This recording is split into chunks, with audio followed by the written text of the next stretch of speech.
Welcome back to Havana Media. My name is Boniface Owino, and as usual, I'm going to be your host for today. Let us just talk about this. You know, I said here that Rigathi Gachagua is going to be in a very big trouble and in a very big mess. Not unless he finds his way of styling up or of doing his own politics, then he's going to be in a very big trouble. Now, let us start with what happened yesterday. Yesterday, there was the new IG was being given now the sword. It was being given power now to work as a like Inspector General. That is Kanja.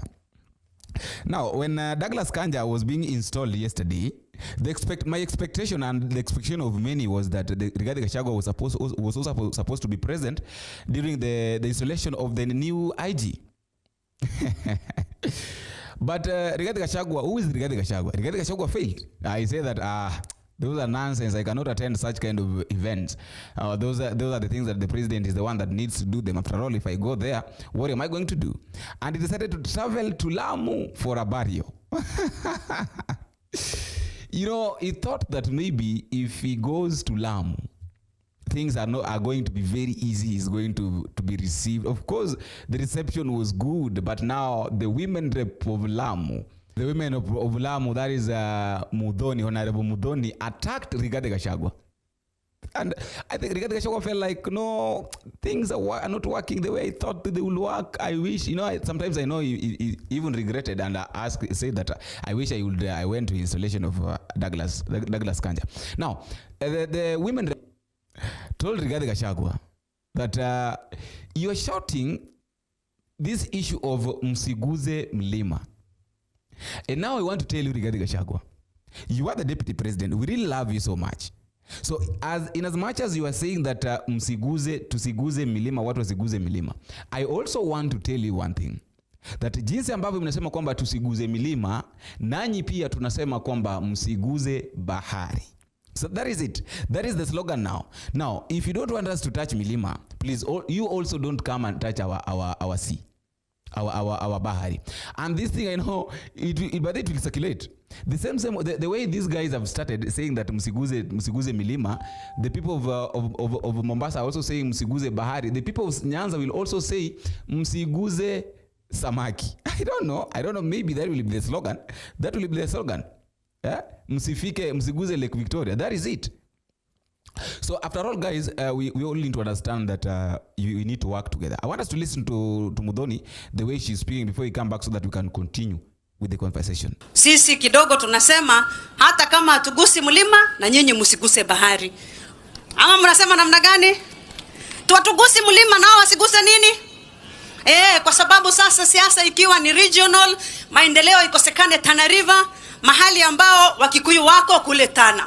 Ikosekane Mpeketoni ambao Wakikuyu wako hapa Lamu hata wamemchagua Mudhoni. Ikosekane Garissa where 2.5 million Kenyans of Kikuyu origin are scattered across the country. Mukisema maendeleo yote iende kwa mlima, what are we supposed to do with these Kikuyus that are scattered across the country? Kwa hivyo it is important we consider all of us, hata kama hatugusi mlima, musiguse bahari na musiguse maeneo mengine, na Kenya yote iendelee vizuri, na hiyo siasa itakuwa ina balance, na tutakuwa na communal integrity na communal development and regional development. Wacha nisiongee sana, lakini nilisema nitagusa hiyo kwa sababu we find ourselves in a place where we are caught up na siasa ya mlima, ili hali sisi hatuko kwa mlima kwa sababu sisi ni Wakikuyu. Kwa hivyo the distinction between communal leadership and regional leadership has to come at a place so that we are able to develop the country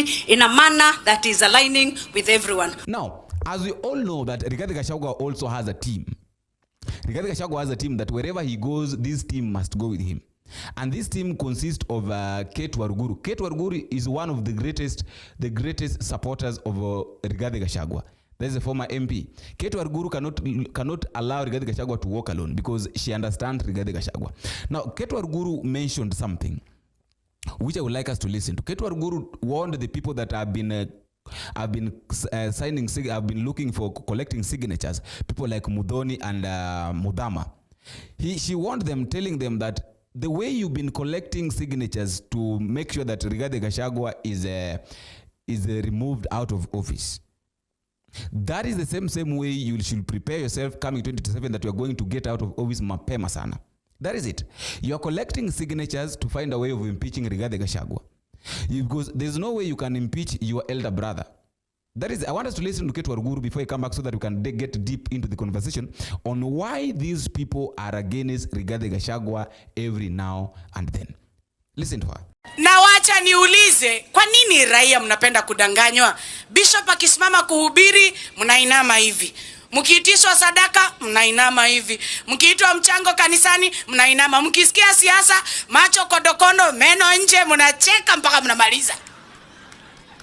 Mnapenda kudanganywa sana. Saa ile mnadanganywa, mnacheka na mnamaliza. Lakini Rigathi Gachagua akisimama awaambie ukweli, mnaanza kukunyata hapo mkikasirika. Wewe bwana Rigathi, ongea ukweli. Maombi ya hawa bishop, kwa sababu mke yako ni mchungaji, ametembea hapa na tumefanyia hii siasa. Tumetafutia hii serikali ya Kenya kwanza viti.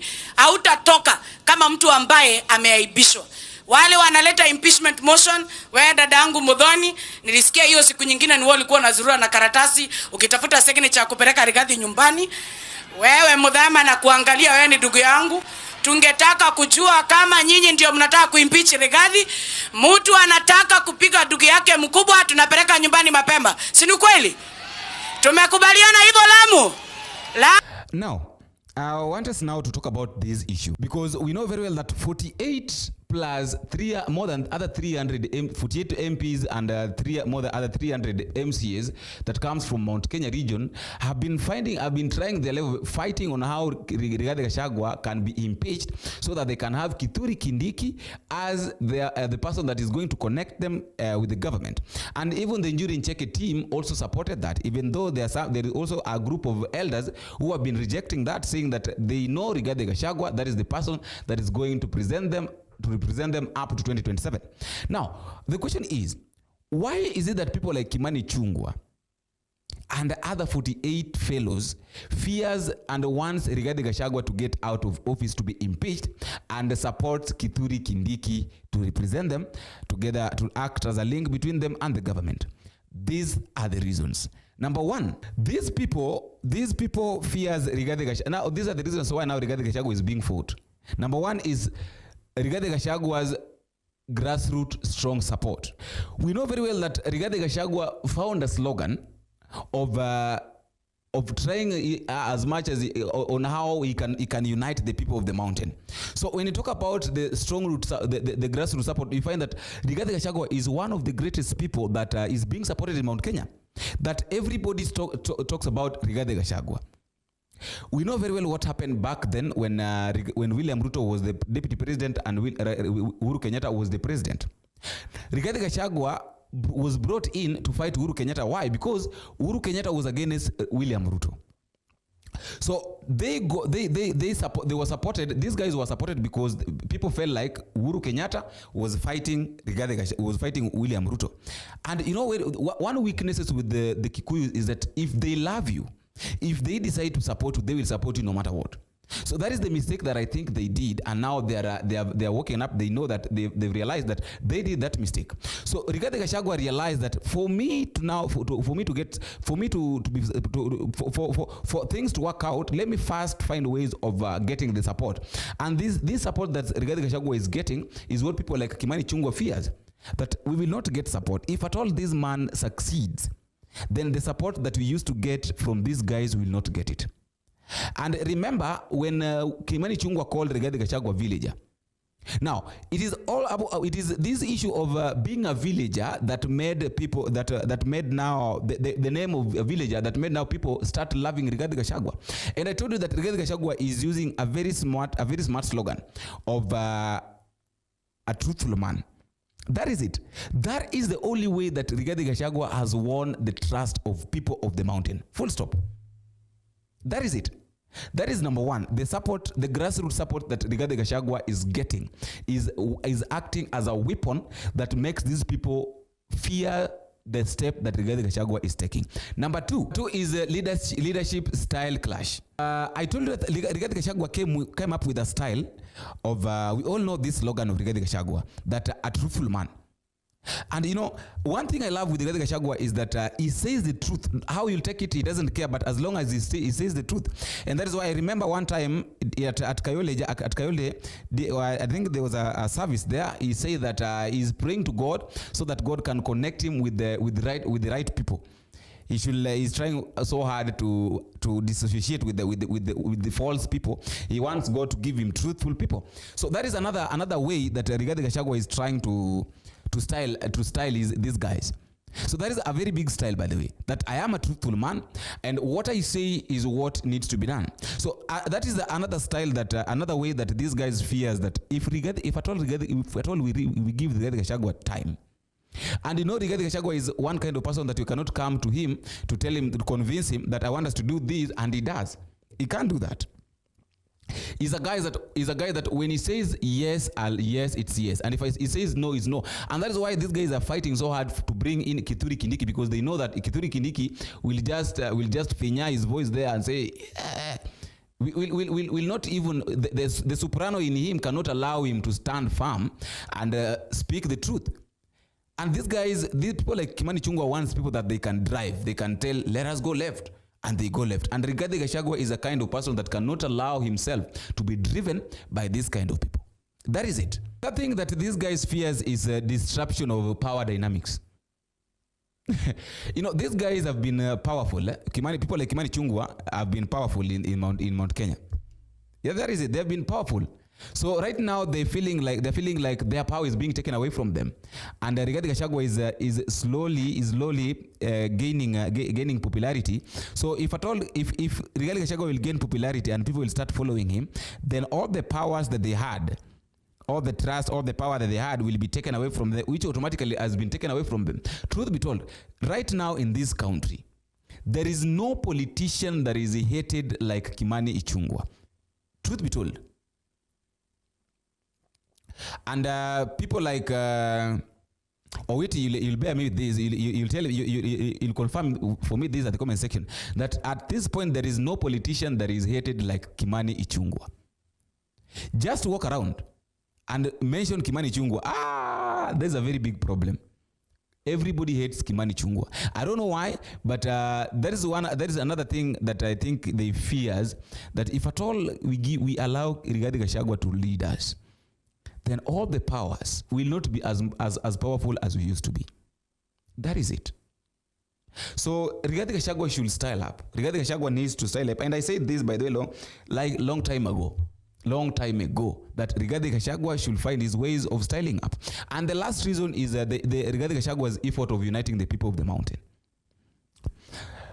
The Rigathi Gachagua's effort of uniting these guys, the people of the mountain, has made it a very big problem for Kimani Ichung'wah, and that's why he keeps on shouting that there is no way you are talking about uniting the people of the mountain for your own political gain.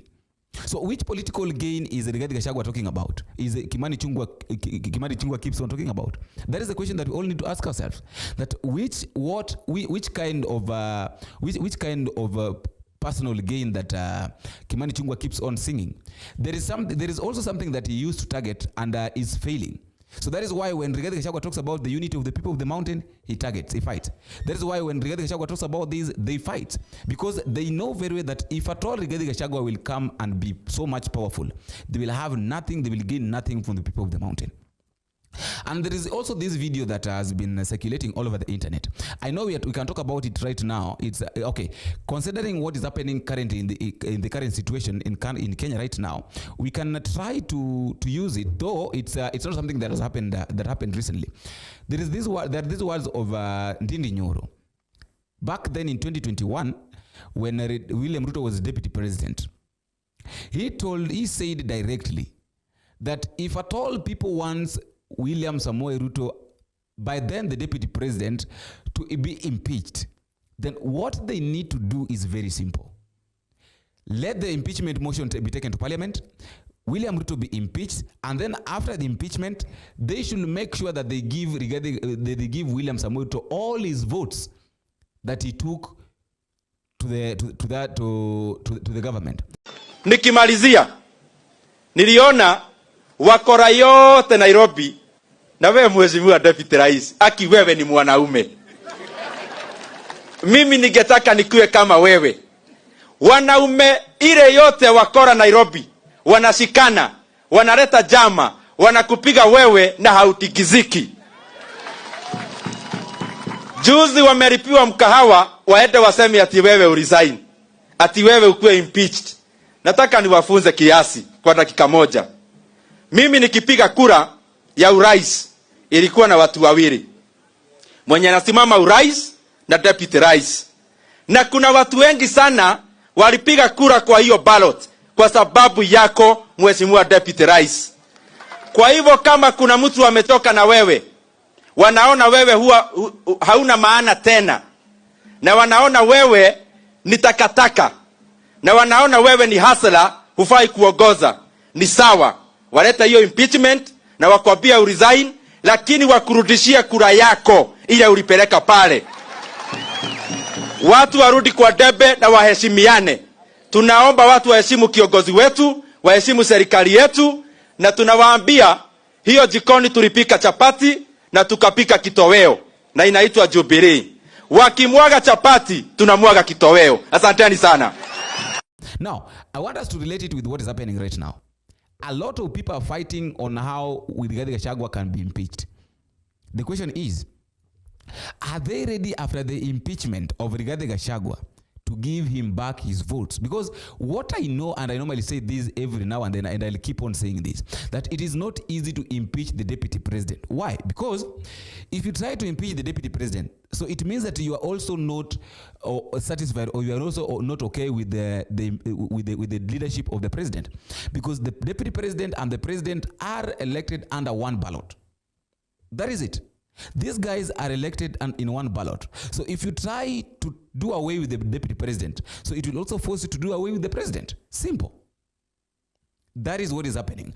And I really wonder how this thing is going to end. But let us just wait and see. After all, guys, that is all I have for today. Let me also know what you think in the comment section. But just a reminder, if you are meeting for the first time, don't forget to take a minute, go down there, click the subscribe button. You can also like, share, and drop me a comment and tell me what you think and how these videos are reaching you. Until you meet again, I've been your host, Boniface. Bye-bye.